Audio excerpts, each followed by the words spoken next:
কোন কোন লক্ষণগুলো দেখলে বুঝবেন আপনার হাজবেন্ড বা ওয়াইফ পরকীয়া করে?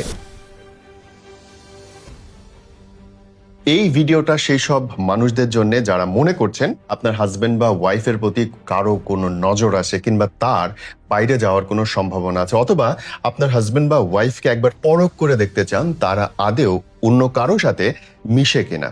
আমি পর্যায়ক্রমে বলতে থাকবো কেমন করে কোন কোন লক্ষণগুলো দেখলে আপনি বুঝতে পারবেন আপনার পার্টনার পরকীয়ায় জড়িত। পরকীয়া বা বিবাহ বহির্ভূত সম্পর্ক সাধারণত হুট করে চরম স্তরে কিন্তু পৌঁছায় না। মনোবিজ্ঞানী এবং সম্পর্ক বিশেষজ্ঞদের মতে কয়েকটি সূক্ষ্ম ধাপ বা স্টেজের মধ্যে দিয়ে এগিয়ে যায়। আর সেগুলো হলো, নাম্বার 1, বন্ধুত্বের ছদ্মবেশ বা ফ্রেন্ডলি পজ।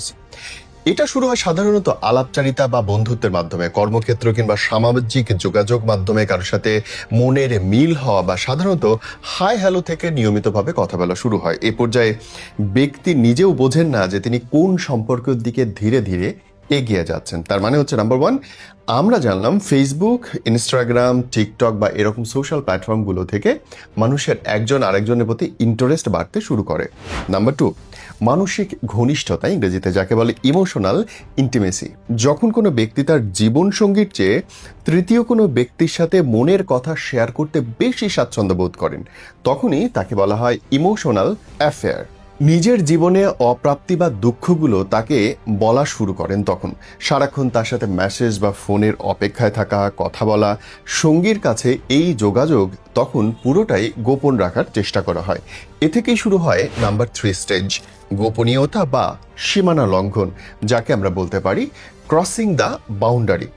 এই পর্যায়ে সম্পর্কের মাঝে লুকোচুরি শুরু হয়। ব্যক্তি সচেতনভাবে তার ফোন লুকান, পাসওয়ার্ড বদলে ফেলেন, ব্যক্তির সঙ্গে দেখা করার জন্য মিথ্যে অজুহাত তৈরি করেন। তারা একে অন্যের প্রতি রোমান্টিক আকর্ষণ অনুভব করতে শুরু করেন এবং ফ্ল্যাটিং গভীর হতে থাকে। নাম্বার 4, শারীরিক সম্পর্ক বা ফিজিক্যাল ইনভলভমেন্ট।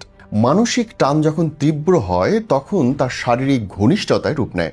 এটি পরকীয়ার সবচেয়ে জটিল ধাপ। এই পর্যায়ে পৌঁছানোর পর অপরাধবোধ তৈরি হতে পারে, আবার অনেক ক্ষেত্রে নতুন সঙ্গীর প্রতি আসক্তি বা ইনফ্যাচুয়েশন চরম পর্যায়ে পৌঁছে যেতে পারে।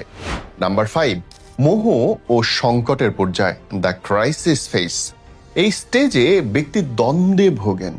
একদিকে নতুন সম্পর্কের উত্তেজনা, অন্যদিকে দীর্ঘদিনের সংসার বা সামাজিক মর্যাদা। অধিকাংশ ক্ষেত্রেই এই পর্যায়ে পরকীয়াটা জানাজানি হয়ে যায়। ধরা পড়ার পর সম্পর্কের ভবিষ্যৎ নিয়ে চরম সংকট তৈরি হয়। একটা জরুরি কথা বলা দরকার, অধিকাংশ পরকীয়া শুরু হয় নিজের বর্তমান সম্পর্কের কোনো না কোনো শূন্যতা বা যোগাযোগ